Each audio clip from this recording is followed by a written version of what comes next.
All right, guys, we are going to move into keeping the main thing the main thing. And for the main thing this week, guys, I want to talk about King David and his greatest legacy that he left us. But here's the thing, it's not killing a giant.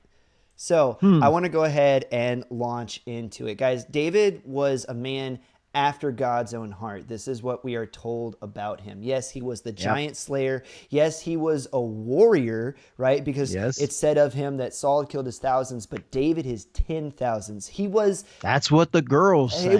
He was the OG warrior poet, hat tip John Lovell. Guys, we don't know the war poet, but we're big fans on this channel. John, if you ever hear this, big fan, man. Anyway, shout out. That being said, King David is the OG warrior poet.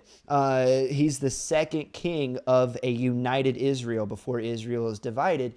And he is one of the greatest kings in Israel's history. Also, go and look this up. There is archaeological evidence proving the existence of King David. We know that he was a real person in history. He really existed, but those aren't the things that make up his greatest legacy. I'm going to argue that the greatest legacy that King David ever left for us is showing us how we are to repent before God of our sin, and then how to walk in God's forgiveness to pick ourselves back up and move forward.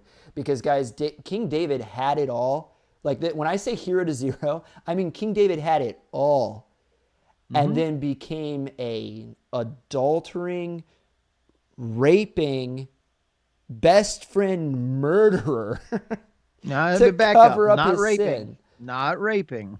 No, I mean, you say potato, I say potato. When the king says, "Bring me that woman, I'm going to lay with her," it's not really like she could say no, right? Yes, she could. Well, yes, she could. And she didn't. And she didn't. Okay. But you know what? You don't sleep with another man's wife. I will.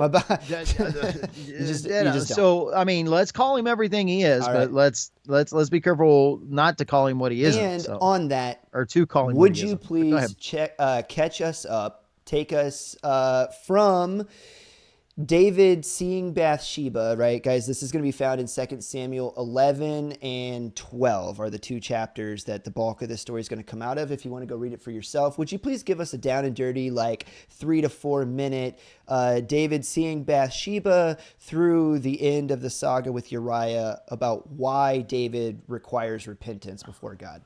Okay, so actually, let's start just a hair bit before that. You see, he came back off of the battlefield, and instead of staying out with his troops, he decided to come back to the palace. And that really, the first thing, right? That Doesn't it start off with like in the springtime when kings are usually at war? At war, David is back, and so he leaves his troops out, and he comes back, which is, you would say, well, he's the king. Well, he's a warrior king.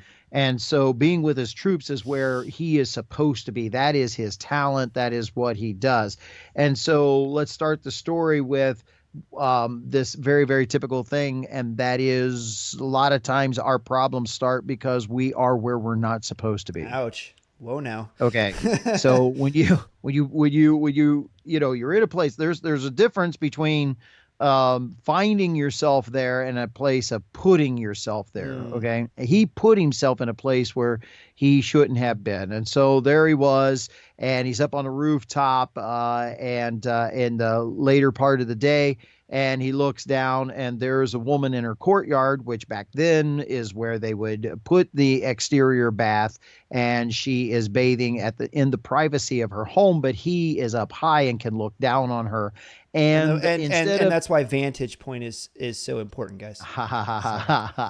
And instead of looking at her and going, okay, I caught a glimpse. No, let's not stay there. Let's not lust. That's exactly what he did. Is he stayed there, and his mind started dwelling, and his eyes couldn't get off of her, and the burn was more than just a slow burn. Consumed with desire. Would that be fair to say? Yes, he was. And we know that because instead of turning away and doing what was right, he calls for a servant and says, "Go get that woman for me." Yeah.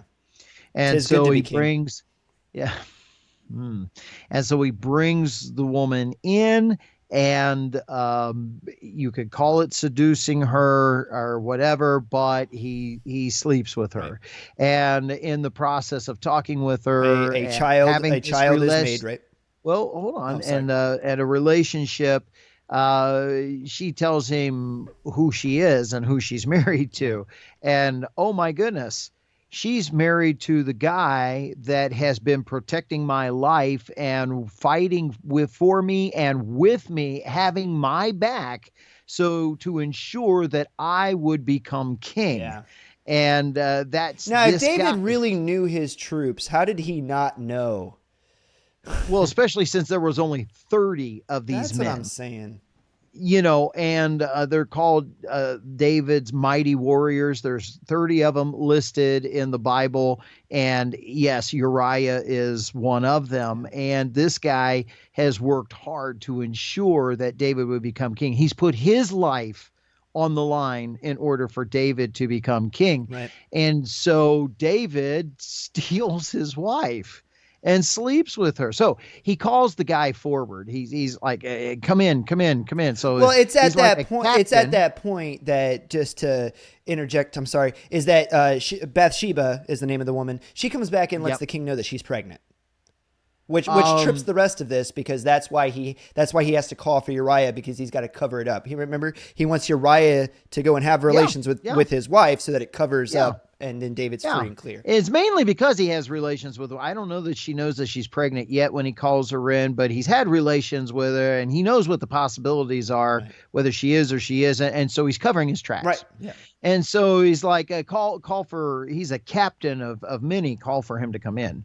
And so he calls for him to come in and he says, Uriah, my brother, hey, this is what I want you to do, man. It's Hey, been a I while. It's been love a while. So you. how about a 4-day weekend? It's been a while. You got exactly. That's exactly Yeah, what he I does. know. 4-day Yeah. weekend. I've put food at your place. I want you to feast up. I want you to have relations with your wife. I want you to enjoy your weekend home. And Uriah is like, my men Yeah. are out So he's there. a Chad, right? He sleeps. And He they're sleeps on his front sleeping. porch, right? He won't even They're go in. sleeping on the ground. I can't do this. Yeah. Well, it's all at your house. Go. So he Yeah. sends him, and the same vantage point that he looks down into his courtyard, he looks down over the wall and he sees Uriah is sleeping on the ground by his front door. Yeah. He calls for him back. He's like, why are you doing this? He goes, because my men are sleeping on the Right. ground. I can't go in. I can't have all the niceties of life. I can't even have relations with my wife. My men out there would love to be making love to their wives and coming home and being family and all this other kind of stuff that is, but they're out there for you, king. I'm supposed to be out there for you. The king got Yeah. mad. What a He's like, Chad, dude. you want to be out there? He- You want to be out there? You want to be like one of them? Yeah, I can make you like one of them. Go, go. So he calls for the general to come in and he says, hey, listen, I got a plan. We're going to holler charge, but I want everybody to know that when the ram's horns are blown, they know to retreat, but Uriah won't. yeah. Well, you mean we're just going to leave him out there with all the rest of the enemy? Kind of the idea. In other words, I'm setting up his murder. I wish I could have seen it though, because like knowing the level of warrior that Uriah was, it's like how Oh, he didn't go down that's easy. what I'm saying. How, like a No. scene from 300. Yeah, How exactly. long did the soldiers that betrayed him have to stand there and watch this man stack bodies and before he was slowly overcome? You know Come. what I Mhm. mean? And just stand there, Exactly. dude. That must have been Being the somebody out captain there. If you're of watching his this and wants to unit, make an awesome movie, somebody make that movie. being the captain of his unit, can you Oh, and imagine being when one they of his called boys. retreat Yeah. and one of his boys are pulling back? I'm not sure. I think 50 or 100 are with a unit, maybe more than that. The captains maybe have more than that. I don't know. I have to go back and look at that. But can you imagine that these guys fighting side by side with this mighty man, and they will follow him anywhere into battle just because of what he can do, makes them feel invincible Right. because of how great he is. And they pull back, and I can just see them glancing over their shoulder. Yeah. Where's Captain Uriah? Where's Captain? Yeah. And so word gets back to David, and let's finish this out. So she does conceive, she has a baby, but there's a problem with the child. David prays and he fasts for the child's life. God takes the child anyway, and end of saga.